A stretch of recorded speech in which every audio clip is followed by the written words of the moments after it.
When I was reading over today's readings a few days ago, they sounded very familiar. I quickly realized that the gospel today is the same gospel we hear every Ash Wednesday.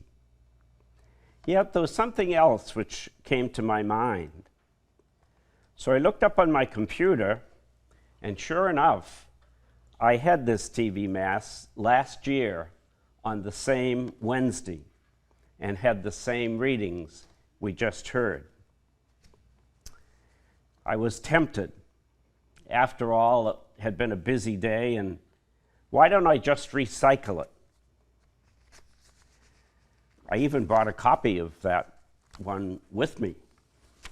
And then I said to myself, no, they'd remember me telling me about the pastor I had when I was a young priest, who on Ash Wednesday didn't like to have to keep running back and forth to the church to give ashes to those who missed the morning masses and couldn't come later in the day.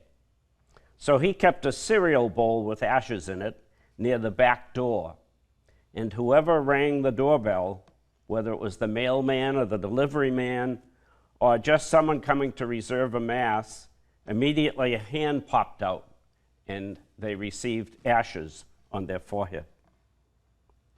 But then I still had another temptation.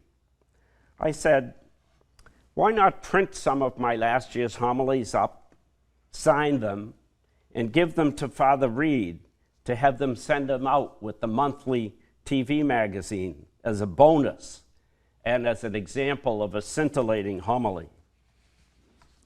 No, I'm just kidding.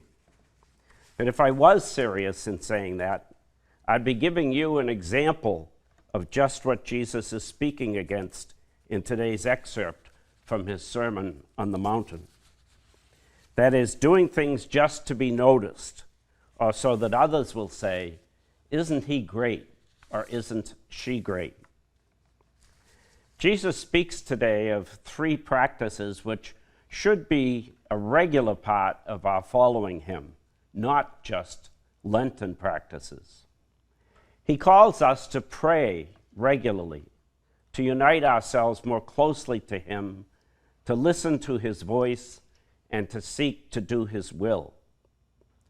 He calls us to fast so that we can turn our attention away from things which might prevent us from coming to know him better.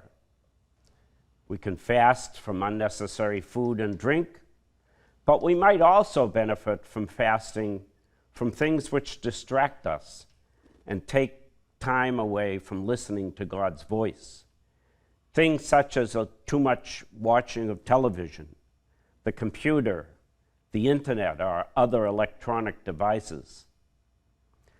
He calls us to reach out to others, to show that we're welcoming Christ in them, and to show that we care as he has taught us by our willingness to listen, to help, and even to share with others our material possessions when they are in need.